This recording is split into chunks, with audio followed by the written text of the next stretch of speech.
байыркы шумерлерден тартып, Месопотамия чөлкөмүндөгү маданияттардан жана байыркы Кытай, Индия, Грециядан мурасталган билим өз баалуулугун жоготуп, илимий ишмердүүлүк жок болуу алдында турган. Адамзаттын билимдеги жана маданияттагы жаратуучулугу токтоп калган мезгилде, тактап айтканда 7-кылымдын башында Азирети пайгамбардын жетекчилигиндеги жаңы бир коом тарых сахнасына чыкты.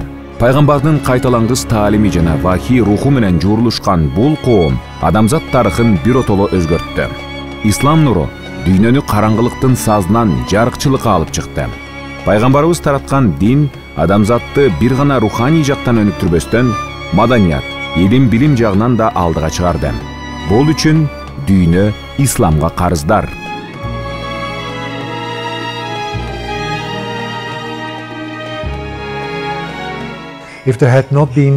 Эгер орто кылымдардагы окумуштуулар болбогондо, билим жоголмок, баардык нерсе жоголмок. Алардын ишмердүүлүгү менен билим бизге чейин жетип келди. Бул мусулман илимпоздордун эң чоң ийгилиги болчу.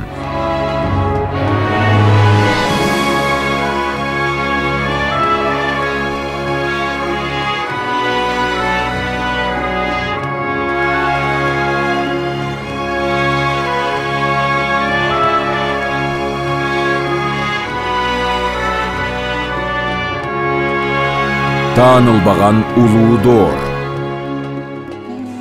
Адамзат тарыхы башталгандан тартып, бүткүл коомдун 100 миңдеген жылдар бою кошкон салымы аркылуу бүгүн технологиялык өнүгүүнүн туу чокусуна жеттик. Эмгеги үчүн кээ бир инсандар тарыхта улуу ордун алышса, айрымдары азыркыга чейин жашырылып келет. Бардык нерсе батыштан чыкты деген туура эмес түшүнүктүн сиңирилиши дүйнө жүзүнүн чыныгы тарыхты билүүсүнө тоскоолдук жаратты. Айрыкча чыгыш элинин өз тарыхын таануусуна, илим билимде ата-бабалары жетишкен ийгилик үчүн сыймыктануусуна көлөкө түшүрүп келди. Ислам аркылуу адамзат тарыхындагы эң даңазалуу маданият негизделген орто кылымдын караңгы доор деп аталышы бизге тарых деп жаттатылган чоң жалгандын бири эле. Чыгыш билимдерин терең изилдеген Шарль Эммануэль Седио ушул кашкайган чындыкты мындайча айтууга мажбур болот.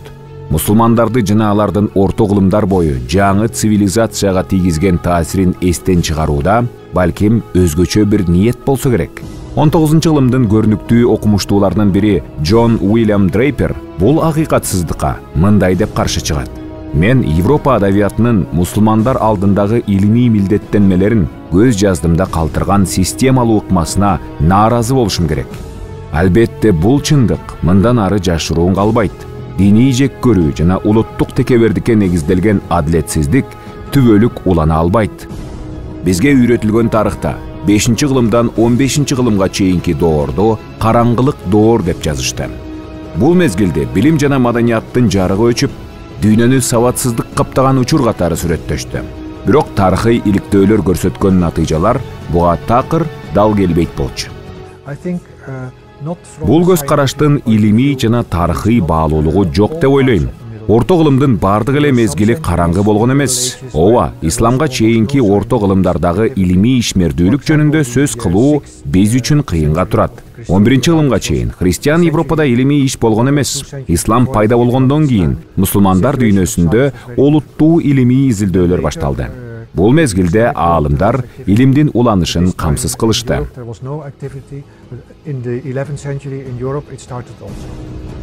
Ачыкталган тарыхый чындыктар орто кылымдарда ислам маданияты алтын доорун сүргөндүгүн далилдеп турат. Караңгылык батыштык Европага гана таандык экенин белгилүү француз тарыхчысы Густав Ле Bon бул сөздөрү менен тастыктайт. Европа кара варварчылыкка батып турган мезгилде Багдад жана Кордова сыяктуу исламдын эки чоң борбору жаркын нуру менен дүйнөнү жарык кылчу цивилизациянын очогу болуп турган. Исламдын алтын доору. Испаниядан Кытайга чейинки берекелүү чөлкөмдө Аль-Хорезми, Аль-Бируни, Аль-Баттани, Ибнул Хайсам сыяктуу сансыз илимпоздор чыгып, дүйнөнү билим нуруна бөлөдү. Ислам дүйнөсүнөн чыккан окумуштуулар адамзаттын өнүгүү өсүшү үчүн өбөлгө түздү. Алдыда мусулман окумуштууларынын түрдүү илимдерге кошкон салымы тууралуу кыскача тааныштырып өтөбүз. Астрономия. Мусулмандардын астрономия жана математика илиминдеги жетишкендиктери билим дүйнөсүнө түбөлүк жарык чачты. Исламдын алгачкы жылдары астрономия тарыхындагы алгачкы обсерватория Багдадта курулду. Бул ийгилик андан кийин Дамаск, Куртуба, Мерага жана Самарканд сыяктуу илим шаарларында курулган обсерваториялар менен уланды.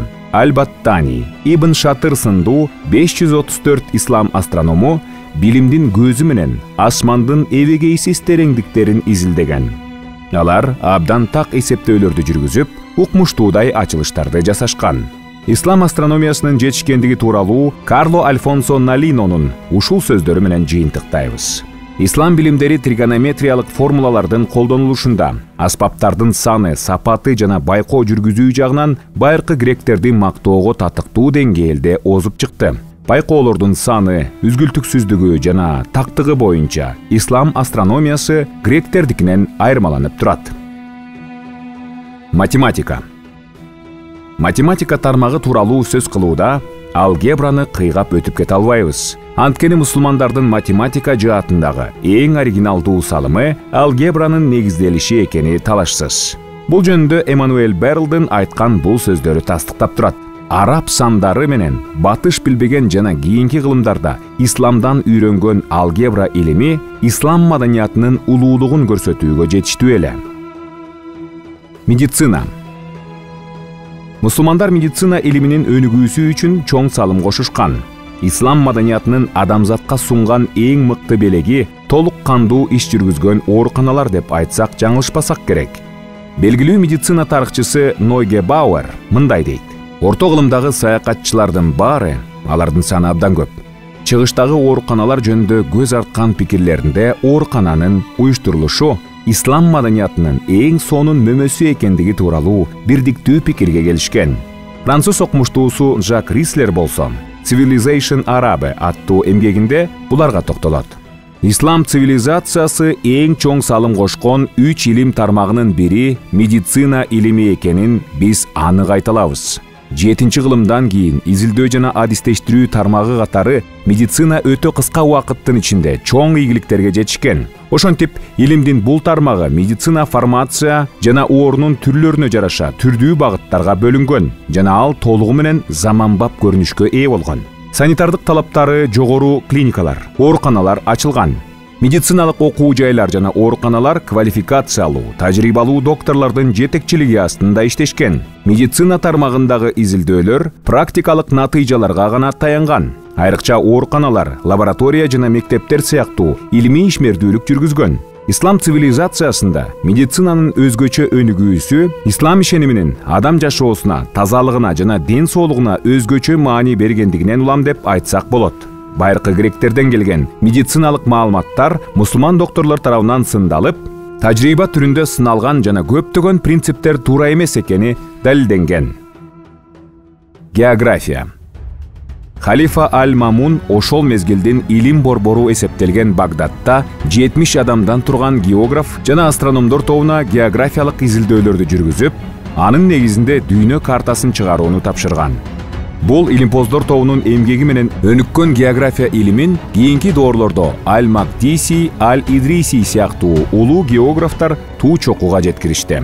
Алардын ишмердүүлүгүнүн натыйжасында картография илими болуп көрбөгөндөй өнүгүп, антропогеография илими жаралган. Улуу билимдер тарыхчысы Фуат Сезгин мындай дейт: мусулмандар география илиминде 10-чы кылымдарда жеткен даражага батыш 19-20-чы кылымдарда гана жете алган. Голландиялык окумуштуу Майкл Ян де Гоэженин жана германиялык окумуштуу Фердинанд Юстенфельдтин жарым кылымдан ашык эмгегинин натыйжасында ушул күнгө чейин сакталып калган дээрлик бардык маанилүү араб тилиндеги географиялык кол жазмалар басып чыгарылып, бир бөлүгүн европалык тилдерге которууга жетишишти. Химия жана физика. Аталышы арабча сөздөн келген химия илимин исламдын алгачкы жылдарында эле тайманбас, көп кырдуу окумуштуу Жабир ибн Хайян негиздеген.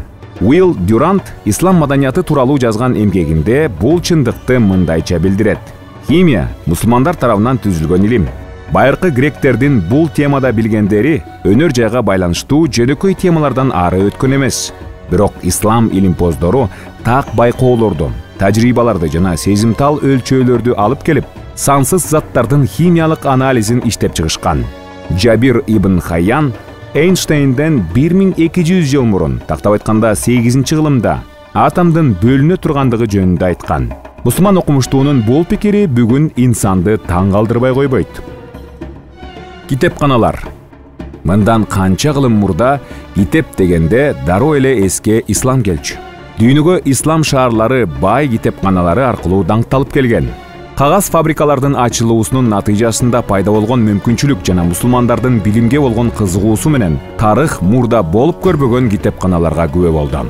Батышта китептин саны 1000ден ашкан китепкананы жолуктуруу кыйынга турганда, ислам шаарындагы китепканалардагы китептердин саны 100 000 деп саналчу.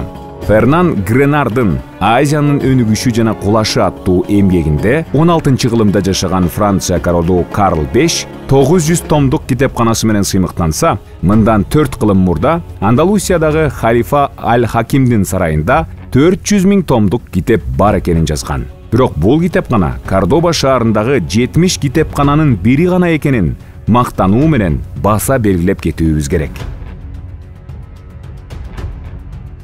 Ислам дүйнөсүндөгү илимдин батышка таасири.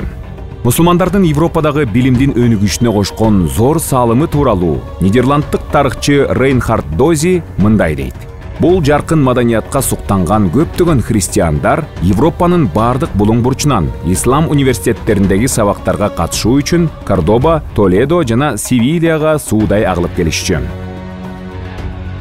10-кылымдан тарта ислам шаарларында билим алган батыштыктар, кресттүү жолоочулар, мусулмандардан олжолуп кеткен китептер жана китеп ташыган саякатчылар, соодагерлер аркылуу ислам дүйнөсүндө жанданган илим дарыясы батышка карай ага баштады.